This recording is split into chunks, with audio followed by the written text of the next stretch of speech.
Good morning guys, welcome to new blog. આવી ગયા છીએ આપણે દુકાને સવારમાં.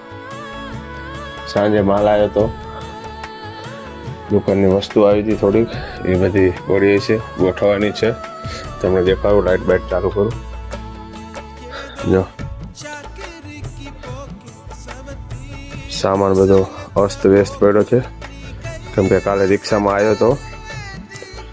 આજે અમે ફ્રી થઈને સામાન બધો ગોઠવી દઈશું.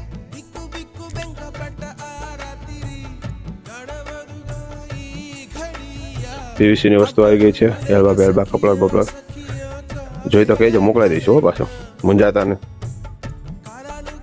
જો બધું વસ્તુ આવી ગઈ છે. देखो ये चलेगा नहीं चलेगा, ट्राई करो तो चल जाए. तो खींचने वाला ना खांचा ना, रिंग होगा ना इसमें. नहीं रिंग नहीं दिया, वो नहीं लग पाएगा. तो पुरानी रिंग नहीं है आपके पास, तो ये ले जाओ. चलो ठीक है. વસ્તુ તેને પછી સવારમાં બીજું કામ એ હોય છે કે સાંજે જે માલ આવ્યો તેની ટ્રાન્સફરની રસીદો વ્યવસ્થિત જોઈને કયો કેટલો માલ આવ્યો છે તે જોઈ લેવાનું, ચેક કરી લેવાનું, શું બિલ છે આ છે. તો ગ્રાહક આવી જાય તો ગ્રાહકને વચમાં વસ્તુ દેવા માટે નીકળી ગયા કે ભાઈ મારે કલરનું ડબલું લેવું છે, કલરનું ડબલું આપી દીધું. પૈસા લઈને અમે પાછું જોઈ લઈએ કેટલો માલ આવ્યો છે, શું આવ્યું છે, બિલ શું છે, ટ્રાન્સફર ભાડું કેટલું થયું છે, જોઈ લઈ, ચેક કરીને હિસાબ કરીને મૂકી દેવાનું. એટલે આપણને ટેલી થઈ જાય કે ભાઈ માલ બરાબર જ આવ્યો છે ને જે આવ્યો છે તે.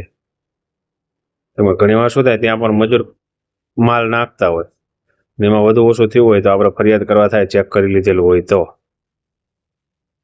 પાછળથી કોઈ આપણને જવાબ દે નહીં.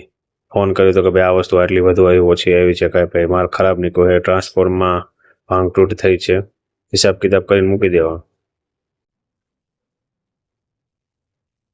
આવી ગયા છીએ આપણે વસ્તુ ગોઠવવા માટે. વિશાલભાઈ ગોઠવે છે. ટેસ્ટર બેસ્ટર જોતા હોય કહેજો લાઇટ ફિટિંગ માટે.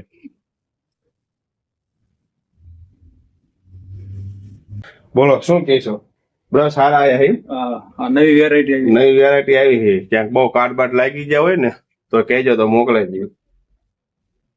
આ જૂનું મોડેલ હતું આપણી પાસે, પણ થોડુંક અપડેટ થઈને આવ્યું.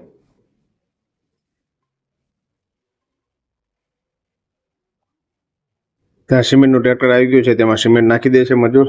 ચાલો કામકાજ થોડું કરી લઈએ, પછી મળશું નેક્સ્ટ બ્લોગમાં. Bye bye.